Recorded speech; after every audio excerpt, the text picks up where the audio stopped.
ചില സങ്കടങ്ങളുടെയും സംഘർഷങ്ങളുടെയും കാലഘട്ടങ്ങളിൽ ദൈവം ഉണ്ടോ എന്ന് ചോദിക്കാനുള്ള സാധ്യതയുണ്ട്. ഇങ്ങനെയുള്ള അനുഭവങ്ങളിലൂടെ എല്ലാം കടന്നു പോകുമ്പോൾ വചനം നമ്മൾ ഓർമ്മപ്പെടുത്തുന്നത്, വചനം മുറിയപ്പെടുമ്പോഴും കർത്താവിൻ്റെ തിരുശരീര രക്തങ്ങൾ മുറിച്ച് നമുക്ക് തരുമ്പോഴും നമ്മുടെ ഹൃദയത്തിൻ്റെ തുറവിയും നമ്മുടെ ആന്തരിക നയനങ്ങൾ തുറക്കപ്പെടുന്ന അനുഭവം ഉണ്ടാകുമെന്നാണ് സുവിശേഷം നമ്മൾ ഓർമ്മപ്പെടുത്തുന്നത്. അതുകൊണ്ട് ഓരോ വിശുദ്ധ കുർബാനയിലുമാണ് യഥാർത്ഥത്തിൽ ഇത് സംഭവിക്കുന്നത്.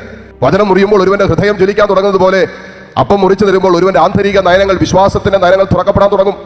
അപ്പോൾ ഈ അൾത്താരയിൽ അരങ്ങേറുന്നത് നിത്യസത്യങ്ങളാണെന്നും ദൈവീക രഹസ്യങ്ങളാണെന്നും ഈ അൾത്താരയിൽ നിന്ന് ഞാൻ സ്വീകരിക്കുന്ന വിശുദ്ധ കുർബാന അത് യേശുവാണെന്നും അവൻ എൻ്റെ കൂടെ, എൻ്റെ ഉള്ളിൽ വസിച്ച് എന്നോടൊപ്പം നിരന്തരമുള്ള ജീവിക്കുന്ന ദൈവമാണെന്നുള്ള ബോധ്യം കിട്ടുന്നത്. അപ്പോൾ ഉദ്ധാനം ചെയ്ത കർത്താവിൻ്റെ സാന്നിധ്യം നമുക്ക് തരുന്ന ബോധ്യമാണ് അനുദിന ജീവിതത്തിൽ നടക്കാനുള്ള ശക്തിയായിട്ട് മാറുന്നത്.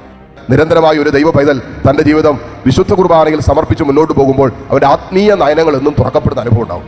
അവൻ്റെ ഹൃദയം എപ്പോഴും ജ്വലിച്ചു നിൽക്കുന്ന അനുഭവം ഉണ്ടാവും. എങ്ങനെയാ? ഉദ്ധിതനായ കർത്താവ് കൂടെ നടക്കുന്ന ഒരു അനുഭവം.